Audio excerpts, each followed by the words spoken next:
Hi hello welcome to my channel. Dairy farm పెట్టి చాలా మంది సక్సెస్ అవ్వాలని అయితే అనుకుంటూ ఉంటారు. వారికి సరైన నావిగేషన్ అనేది లేక చాలా మంది మధ్యలోనే వదిలేస్తూ ఉంటారు.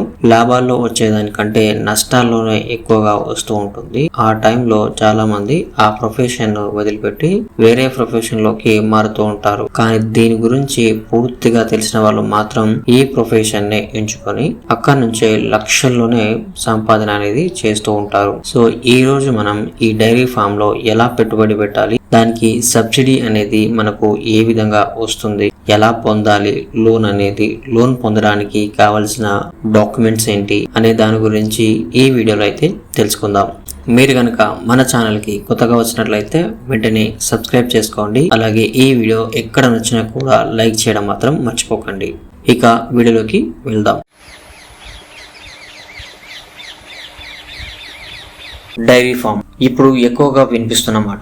ఎందుకంటే చాలా మంది ఈ డైరీ ఫామ్ పెట్టి ఎక్కువ మొత్తంలో అయితే లాభాలను పొందడమే దీనికి ముఖ్యమైన రీజన్ అని చెప్పొచ్చు. డైరీ ఫామ్ పెట్టడం కోసం ఎక్కువ మొత్తంలో డబ్బు అయితే ఖర్చు చేయవలసి ఉంటుంది. డైరీ ఫామ్ కోసం చాలా మంది ప్రభుత్వం ఇస్తున్నటువంటి లోన్స్ ద్వారా ఈ డైరీ ఫామ్ ని రన్ చేయాలని అయితే అనుకుంటూ ఉంటారు. కానీ అలా అనుకోవడం అయితే చాలా తప్పు. ఎందుకంటే ఎక్కువ మొత్తంలో అయితే మీకు బ్యాంక్ అనేది లోన్ ఇవ్వదు. మీరు కొంతైనా మీ సొంత డబ్బు పెట్టుకుంటే కొంత మొత్తంలో బ్యాంక్ అనేది లోన్ ఇస్తుంది. ఆ లోన్ ద్వారా మీరు డైరీ ఫామ్ అనేది రన్ చేసుకోవచ్చు. ఒకవేళ మీరు ఆల్రెడీ డైరీ ఫామ్ ని రన్ చేస్తున్నా కూడా ఈ లోన్ అనేది పెట్టుకుంటే మీకు లోన్ రావడానికి ఈజీ అయితే అవుతుంది. ఈ లోన్ తీసుకున్నప్పుడు డైరీ ఫామ్ కోసం అయ్యే ఖర్చులో కొంత మొత్తంలో అయితే సబ్సిడీ అనేది అందుతుంది. జనరల్ వాళ్ళకైతే 20 నుంచి 25% వరకు అయితే సబ్సిడీ అనేది వస్తుంది. అలాగే ఎస్సీ ఎస్టీ బీసీ వాళ్ళకైతే, మైనారిటీ వాళ్ళకైతే 30 నుంచి 35% వరకు ఈ సబ్సిడీ అనేది లభిస్తుంది. ఇది కూడా 2 విధాలుగా అయితే ఇవ్వడం జరుగుతుంది. కొంత వాటా స్టేట్ నుంచి సబ్సిడీ ఉంటే సెంట్రల్ నుంచి సబ్సిడీ అనేది ఉంటుంది. ఈ డైరీ ఫామ్ పెట్టుకోవాలంటే కార్పొరేషన్ లోన్స్ కానీ నాబార్డ్ ద్వారా కానీ రుణాన్ని అయితే తీసుకోవచ్చు. డైరెక్ట్ నాబార్డ్ అయితే ఇవ్వదు.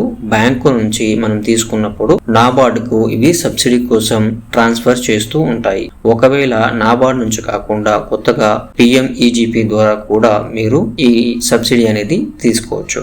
దీనికోసమని మీరు బ్యాంక్ లో తీసుకున్న తరువాత మీ యొక్క ప్రాపర్ డాక్యుమెంట్ తోటి ఈ PMEGP కి అప్లై చేసుకోవాల్సి ఉంటుంది. ఇప్పుడు డైరీ ఫామ్ పెట్టుకోవడం ఎలా, ఇప్పుడు లోన్స్ ఎలా పొందాలి, డైరీ ఫామ్ పెట్టడానికి ఎంత ఖర్చు అవుతుంది, డైరీ ఫామ్ ఎలా పెట్టాలి, డైరీ ఫామ్ పెట్టే ముందు ఎలాంటి సూచనలు తీసుకోవాలి, డైరీ ఫామ్ పెట్టడానికి కావలసిన పరికరాలు ఏంటి, యూనిట్ కాస్ట్ ఎంత వరకు ఉంటుంది, లోన్స్ ఎలా తీసుకోవాలి, లోన్ తీసుకునేటప్పుడు మనం సబ్మిట్ చేయవలసిన డాక్యుమెంట్స్ ఏంటి, సబ్సిడీ మనకు ఎలా అందుతుంది, మార్కెటింగ్ ఎలా చేసుకోవాలి అనే దాని గురించి ఇప్పుడు చూద్దాం. మనం డైరీ ఫామ్ ఎలా పెట్టుకోవాలి. దాదాపు డైరీ ఫామ్ పెట్టాలి అనుకునేవారు ఎవరో చెప్తానో లేదా యూట్యూబ్ లో చూసి ఈ డైరీ ఫామ్ అయితే పెడుతూ ఉంటారు.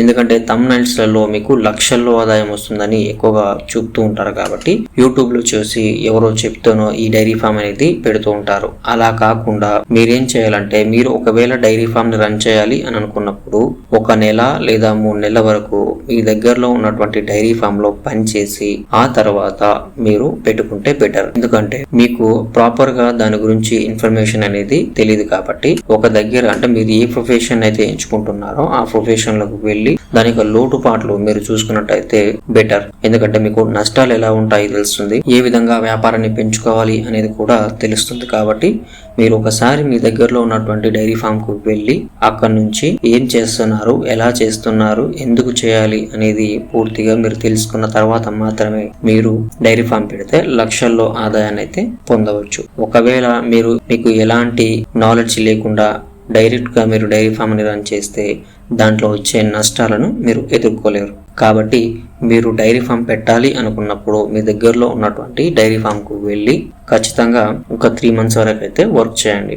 అప్పుడే మీకు తెలుస్తుంది. డైరీ ఫామ్ పెట్టే ముందు మనం ఎలాంటి సూచనలు పాటించాలంటే, వెలుతురు వచ్చేటట్టుగా షెడ్ ను నిర్మించుకోవాలి. షెడ్ పైన తక్కువ ఇన్వెస్ట్ అనేది చేయాలి. మనం గేదెలతో డైరీ ఫామ్ రన్ చేయాలి అనుకుంటున్నారా, లేదా ఆవులతో డైరీ ఫామ్ రన్ చేయాలి అనుకుంటున్నారా, వాటికి తగ్గట్టుగా మీరు ఆదాయాన్ని సమకూర్చుకోవాల్సి ఉంటుంది. అలాగే వెటర్నరీ డాక్టర్ ను మాత్రం ఎప్పటికప్పుడు మీ కన్సల్టెంట్స్ తో ఉండాలి. డైరీ ఫామ్ పెట్టుకోవడానికి కావాల్సినవి చూస్తే ఒకసారి డైరీ డైరీ ఫామ్ పెట్టుకోవాలి అనుకున్న వారు ఖచ్చితంగా ఒక 5 ఎకరాల లోపు ల్యాండ్ ను ఎంచుకోవాలి, లేదా అరెకరం ల్యాండ్ ఉన్న బెటరే. కాకపోతే గడ్డి ఎక్కువగా కావాలి కాబట్టి 5 ఎకరాల్లో మీరు 4 ఎకరాలు దానాను పెంచుకుంటున్నా కూడా 1 ఎకరంలో మీరు షెడ్ అనేది నిర్మించుకోవచ్చు. ఆవులకు గేదెలకు నీరు అందించే విధంగా నీటి సరఫరా అయితే ఉండాలి. దానికోసం బోర్ వేసుకోవాల్సి ఉంటుంది.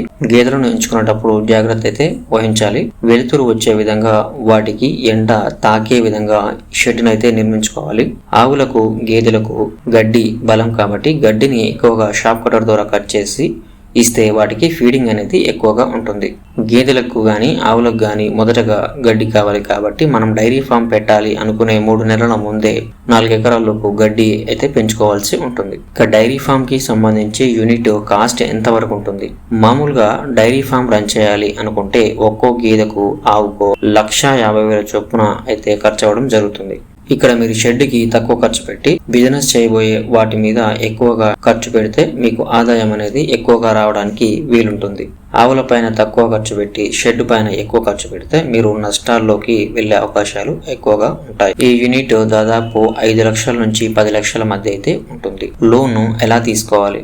లోన్ విషయానికి వస్తే డైరీ ఫామ్ పెట్టుకోవాలి అనుకునే ప్రతి ఒక్కరూ ప్రభుత్వం లోన్ ఇస్తుంది, దాని నుంచే తీసుకుంటామని అనుకుంటారు. కానీ మీరు వెళ్ళగానే బ్యాంక్ వాళ్ళు రండి మీకు లోన్ ఇస్తామని అయితే తీసుకువెళ్ళరు కదా. కాబట్టి వాళ్ళు కేవలం 50 నుంచి 60% వరకు ఇస్తారు. అది కూడా మీ యొక్క ప్రాజెక్ట్ రిపోర్ట్ నచ్చితే మాత్రమే వాళ్ళు మీకు లోన్ అనేది ఇవ్వడం జరుగుతుంది. ఒకవేళ మీ ప్రాజెక్ట్ రిపోర్ట్ అనేది సరిగా లేనప్పుడు మీకు లోన్ ఇవ్వడం జరగదు. మాక్సిమం రిజెక్ట్ అయ్యే ఛాన్సెస్ ఎక్కువగా ఉంటాయి. కాబట్టి మీరు డైరీ ఫామ్ పెట్టుకున్న తర్వాత ఒక 2-3 గేదెలను తీసుకొని దాని ద్వారా రన్ చేసుకుంటూ మీరు లోన్ తీసుకోవడానికి బ్యాంకుకు వెళ్తే అప్పుడు మీరు ఆల్రెడీ రన్ చేస్తున్నారు కాబట్టి దానిపైన డిపెండ్ అయ్యి మీకు లోన్ రావడానికి ఎక్కువగా అవకాశాలు అయితే ఉంటాయి. బ్యాంక్ లోన్ తీసుకోవడానికి మనం పెట్టవలసిన డాక్యుమెంట్స్ ఒకసారి చూసుకున్నట్టయితే Aadhaar card, bank passbook, passport, project report, మీరు ఏమైనా చదివి ఉంటే study certificate, pan card, caste certificate, income certificate. Already మీరు పాల బిజినెస్ చేస్తున్నప్పుడు మీకు ఉన్నది సొంత ల్యాండ్ అయితే పట్టా బుక్ పెట్టాలి. ఒకవేళ మీరు ల్యాండ్ ను లీజ్ తీసుకున్నట్టయితే దాని యొక్క లీజ్ పత్రం అయితే పెట్టాల్సి ఉంటుంది. సబ్సిడీ అనేది మనకు ఎలా ఉంది? ఒకసారి మనం బ్యాంకు నుంచి లోన్ తీసుకున్న తర్వాత మనం 2 విధాలుగా అయితే సబ్సిడీకి అప్లై చేసుకోవచ్చు. ఆఫ్లైన్ ద్వారా అయితే అప్లై చేసుకోవడానికి బ్యాంకు వాళ్ళే నాబార్డ్ కు సంప్రదించడం జరుగుతుంది. నాబార్డ్ ద్వారా అయితే 35% అయితే వస్తుంది. ఒకవేళ మీరు ఆన్లైన్ ద్వారా సెంట్రల్ గవర్నమెంట్ స్కీమ్లకి అప్లై చేసుకోవాలనుకుంటే మీరు ఏదైతే లోన్ తీసుకున్న బ్యాంక్ ఉందో ఆ బ్యాంకు నుంచి మీరు ఎంతైతే లోన్ తీసుకున్నారో మీ యొక్క ప్రాజెక్ట్ రిపోర్ట్ ని పూర్తిగా PMEGP సైట్ లో అప్లోడ్ చేయాల్సి ఉంటుంది. అంటే మీ లీజు పత్రాలు, ఆధార్ కార్డు, పైన చెప్పిన డాక్యుమెంట్స్ అన్ని మళ్ళీ మీరైతే ఈ PMEGP లో అప్లోడ్ చేయాల్సి ఉంటుంది. మీరు ఇచ్చిన ప్రాజెక్ట్ రిపోర్ట్, బ్యాంకు మీకు ఇచ్చిన లోన్ ప్రకారం మీకు సబ్సిడీ అనేది ఉంటుంది. మార్కెటింగ్, ప్రతి బిజినెస్ కి మార్కెటింగ్ అనేది చాలా ఇంపార్టెంట్. మార్కెటింగ్ చేసుకోకపోతే బిజినెస్ అనేది రావడం చాలా తక్కువ. కాబట్టి మార్కెటింగ్ అనేది ప్రాపర్ గా ఉండాలి. సో ఇది ఫ్రెండ్స్ ఈరోజు వీడియో. మీకైతే నచ్చిందని అనుకుంటున్నాను. మీకు నచ్చితే కనుక ఈ వీడియోకి లైక్ చేయడం మాత్రం మర్చిపోకండి. అలాగే మన ఛానల్కి సబ్స్క్రైబ్ అయితే అవ్వండి. మరిన్ని వివరాలతో కూడిన ఇన్ఫర్మేషన్ని ఆల్రెడీ మన వెబ్సైట్లో అయితే పొందుపరచడం జరిగింది. మీరు ఇక్కడ కనిపిస్తున్నటువంటి వెబ్సైట్కి వెళ్ళి అందులో స్కీమ్ ఆప్షన్కి వెళ్ళి మీరైతే ఈ డైరీ ఫామ్ గురించి మరిన్ని విషయాలైతే తెలుసుకోవచ్చు. జై జవాన్, జై కిసాన్. Thank you.